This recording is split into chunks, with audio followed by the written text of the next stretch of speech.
గత 10 సంవత్సరాల నుండి ఇప్పటిదాకా మన ఆంధ్రప్రదేశ్లో కానీ మన భారతదేశంలో కానీ ఏ సమస్యలు జరుగుతున్నాయో ఆ సమస్యలకు స్పందించి మీరు ఏ విధంగా రాస్తారో కవర్ చేస్తారో అలాగే ఒక సినీ మాధ్యమం తెలిసిన కళాకారుడుగా నేను ఇలాంటి చిత్రాలు తీసుకుంటూ వస్తున్నాను. ఓ అర్ధరాత్రి స్వతంత్రం, ఓ భూ పోరాటం, ఓ అడవి డ్యూటీలు, ఓ లాల్ సలాం, ఓ దండోరా, ఎర్ర సైన్యం, చీమరదండు, చీకటి సూర్యులు, దళం, ఊరు మనదిరా, వేగు చుక్కలు, వీర తెలంగాణ, పోరు తెలంగాణ, గంగమ్మ జాతర ఇలా తీసుకుంటూ వస్తూ ఇప్పుడు ఈ పీపుల్స్ వార్ అనే సినిమా నేను తీస్తున్నానండి. ఈ సమస్య ముఖ్యంగా ఇవాళ మన ఆంధ్రప్రదేశ్లో ప్రత్యేక తెలంగాణ రాష్ట్ర సాధన కోసం జరుగుతున్న పోరాటం, తెలంగాణ ఉద్యమం మహోన్నత ఉద్యమంగా నెంబర్ 1గా సాగుతుంటే రెండో ఉద్యమంగా అంత పేరు ప్రఖ్యాతి సాధిస్తున్నది సోంపేట థర్మల్ పవర్ ప్లాంట్కి వ్యతిరేకంగా జరుగుతున్న ఉద్యమం. సోంపేటలో ఎందుకు ఈ థర్మల్ పవర్ ప్లాంట్కి వ్యతిరేకంగా ఉద్యమం జరుగుతున్నది? అక్కడ ప్రజలు ఎందుకు మాకు ఈ థర్మల్ పవర్ ప్లాంట్ వద్దు, అభివృద్ధి పేరు చెప్పి విధ్వంసం మాకు జరగవద్దు, పర్యావరణం నాశనం చేయొద్దు, మా బతుకులు మనం బతకనివ్వండి అని ఎందుకు ఈవేళ అక్కడ ఉద్యమం జరుగుతుంది? ఆ ఉద్యమంలో పోలీసు కాల్పుల్లో 3 అమరులయ్యారు. వారు శ్రీ నాగేశ్వరరావు.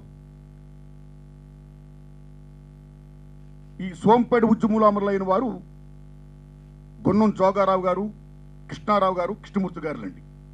అలాగే కాకరాపల్లిలో కూడా ఈ థర్మల్ పవర్ ప్లాంట్కి వ్యతిరేకంగా ఉద్యమం జరుగుతుందండి. ఆ ఉద్యమంలో అమరులైన వారు మళ్ళీ అక్కడ 3 చనిపోయారండి పోలీసు కాల్పుల్లో. సి నాగేశ్వరరావు గారు, బత్తిన భార్గయ్య గారు, ఎర్రయ్య గారు. అలాగే ఇవాళ విజయనగరంలో కురుపాంలో ఈ థర్మల్ పవర్ ప్లాంట్ మాకు వద్దు అని అక్కడ ఫైట్ జరుగుతుంది అమోఘంగా. సో ఇంత మూమెంట్ జరుగుతున్న ప్రజల నుంచి మాకు బొగ్గు ఆధారిత పవర్ ప్లాంట్స్ వద్దని ప్రభుత్వం ఇంకా ముంకిపట్టుగా పోయి ఈ రకంగా పోలీసుతో కాల్పడం సమంజసమా? కాదు, అది దుర్మార్గం. కాబట్టి ప్రజల యొక్క అభిష్టాన్ని గౌరవించి వెంటనే సోంపేట జీవో 1107ని, కాకరాపల్లి జీవో 1108ని, అలాగే విజయనగరంలో ఉన్న కురుపాంలో కానీ టోటల్గా ఈ వేళ ఉత్తరాంధ్రలో 23 బొగ్గు ఆధారిత థర్మల్ పవర్ ప్లాంట్స్ పెట్టబోతుంది గవర్నమెంట్. వాటన్నిటిని కూడా రద్దు చేసి ప్రజల యొక్క మనోభిష్టాన్ని గౌరవించాల్సిందిగా నేను ప్రభుత్వం విజ్ఞప్తి చేస్తానండి. That is my film people's war. అక్కడ ఉద్యమం జరుగుతుంది కాబట్టి ప్రజలే హీరోలుగా ప్రజలు ఉద్యమం చేస్తున్నారు కాబట్టి ఆ ప్రజాయుద్ధమే నా పీపుల్స్ వార్ టైటిల్గా పెట్టడానికి కారణం అండి. అయితే ఎందుకు బొగ్గు ఆధారిత థర్మల్ పవర్ ప్లాంట్ వద్దనుకున్నారు జనం? దానికి కారణం ఏంటి? అభివృద్ధి ఎందుకు కాదనుకున్నారు? దానికి కారణం ఏమిటంటే ఇది అభివృద్ధి కాదు, అభివృద్ధి పేరు విధ్వంసం జరుగుతుంది. ముఖ్యంగా జపాన్లో ఈ బొగ్గు ఆధారిత థర్మల్ పవర్ ప్లాంట్ల వల్ల చాలామంది చనిపోవడం జరిగింది, ఊళ్ళకు ఊళ్ళు లేచిపోవడం జరిగింది. ఏమిటా లోపం? ముఖ్యంగా ఈ బొగ్గు ఆధారిత థర్మల్ పవర్ ప్లాంట్స్ ఆస్ట్రేలియా నుంచి, ఇండోనేషియా నుంచి ఆ బొగ్గు వస్తుందండి.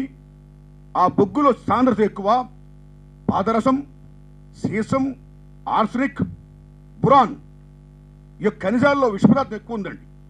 ఏనాడైతే వాటి ఆధారంగా ఈ పవర్ ప్లాంట్స్ రన్ అవుతాయో ఆ వేస్టేజ్ ఏమైతుందో, ఆ బూడిద ఏమైతే ఉందో అది మొత్తం అక్కడున్న పర్యావరణం పాడు చేయడమే కాకుండా భూగర్భ జలాలు మొత్తం సర్వనాశనం చేస్తుందండి.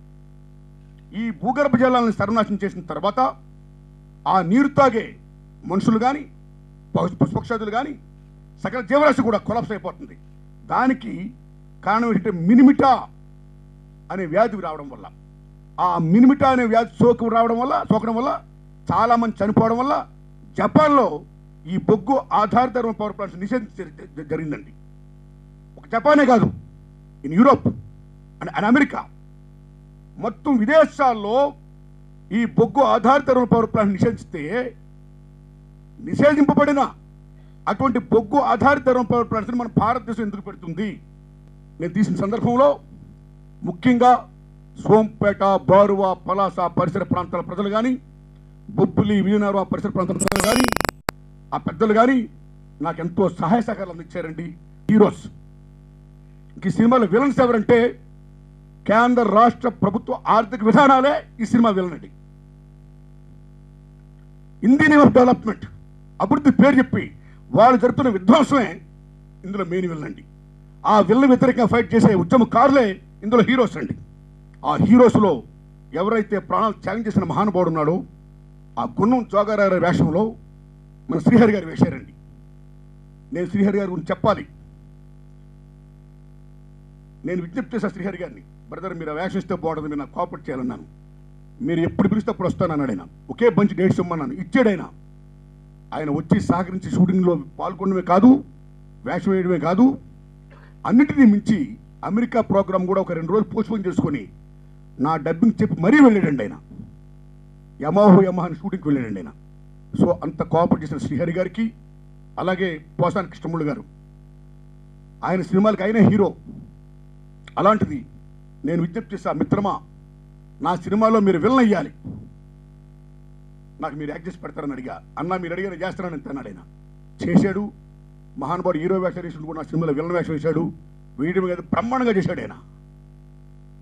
సో పోసాని కృష్ణమురళి గారికి, అలాగే నేను అడిగిన వెంటనే వేషం వేసిన నా శ్రేయోభిలాషులు ఎల్బి శ్రీరామ్ గారికి, కొండవలస లక్ష్మణరావు గారికి, తెలంగాణ శకుంతల గారికి, కోట శంకర్రావు గారికి, వీళ్ళందరికీ నా హృదయపూర్వక ధన్యవాదాలండి. ఇంకా నా వేషం ఈ సినిమాలో శ్రీహరి గారికి, పోసాని కృష్ణమురళి గారికి తండ్రి వేషం. నా వేషం ఒక ఎమ్మెల్యే, దట్టు అధికార పార్టీ ఎమ్మెల్యే అయ్యుండి ప్రజల వాయిస్ని వినిపించలేక, గతి లేక చివరికి రాజీనామా చేసి, మహానుభావుడు ఆనాడే చెప్పాడు తిరుమల నాగిరెడ్డి గారు, అసెంబ్లీ అనేది పాతాకానీల బందీఖాన అన్నాడు ఆయన. ఇక్కడ ఏం జరగదు కాబట్టి I want to come out and join the people అని ఏ మహానుభావుడు తిరుమల నాగిరెడ్డి గారు అన్నాడు చెప్పారో, ఆ క్యారెక్టర్ స్ఫూర్తిగా నా వేషం ఎమ్మెల్యేగా సాధించలేనిది రిజైన్ చేసి ఆయన వచ్చి ఏ అమరులయ్యారో, ఏ త్యాగం చేశారు ఆ ప్రజల కోసం, ఆ అమరుల ఆశయాల కోసం, ఆ ప్రజల మూమెంట్లో జాయిన్ అయ్యి ఈ ప్రభుత్వ ఆర్థిక విధానాలకు వ్యతిరేకంగా ఫైట్ చేసిన క్యారెక్టర్గా నేను యాక్ట్ చేశానండి. So this is my film అండి.